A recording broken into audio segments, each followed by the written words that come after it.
హల్లెలూయా అండి. క్రీస్తు ప్రేమ నుండి మనల్ని బాపువాడెవడు? శ్రమయైనను, దుఃఖమైనను, హింసయైనను, బాధయైనను, ఖడ్గమైనను, వస్త్రహీనత అయినను, ఉపద్రవమైనను మనల్ని ఎడబాపునా? కాబట్టి మనల్ని ఎవ్వరు ఎడబాపలేరు. క్రీస్తు నుండి ఎవరు ఎన్ని చేసినా మన శత్రువులు మనల్ని విడదీయలేరు. అలాంటి బంధం మన ప్రభుతో మనకి.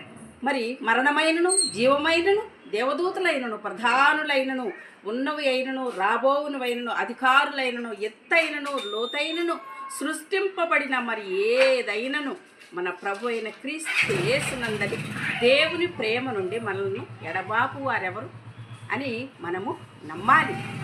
ఎవరో ఏదో చేశారని మనం భయపడకూడదు. మన విశ్వాసాన్ని కోల్పోకూడదు. మనము నమ్మి ప్రభువును ఆశ్రయించినట్లయితే మనకు అవన్నీ సమస్యలన్నీ తీరి మనము సంతోషంగా సమాధానముగా మనము ఉండేటట్లుగా దేవుడు చేస్తాడు. కాబట్టి ఏ విషయంలో కూడా మనము భయపడకూడదు. విశ్వాసంతో మనం ముందుకు సాగిపోవాలి. ఆమేన్. Praise the Lord. మనము బలహీనులము కావద్దు. ఆత్మ మన పక్షమున మరి విజ్ఞాపన చేస్తూ మూలుగులతో ప్రార్థన చేస్తుందండి మన ఆత్మ. కాబట్టి దేవుడు ప్రేమించు వారికి అనగా ఆయన సంకల్పము చొప్పున పిలువబడిన వారికి మేలు కలుగుటకై సమస్తమును సమకూర్చి దేవుడు జరిగిస్తున్నాడు. కాబట్టి మనము ఏదైనా కష్టం వచ్చినప్పుడు మనము మరి భారముతో దుఃఖముతో ఉంటాము. కానీ ఆ భారము ఆ దుఃఖము ప్రభువునందే మనం కన్నీరు విడిచి మనం ప్రార్థన చేయాలి.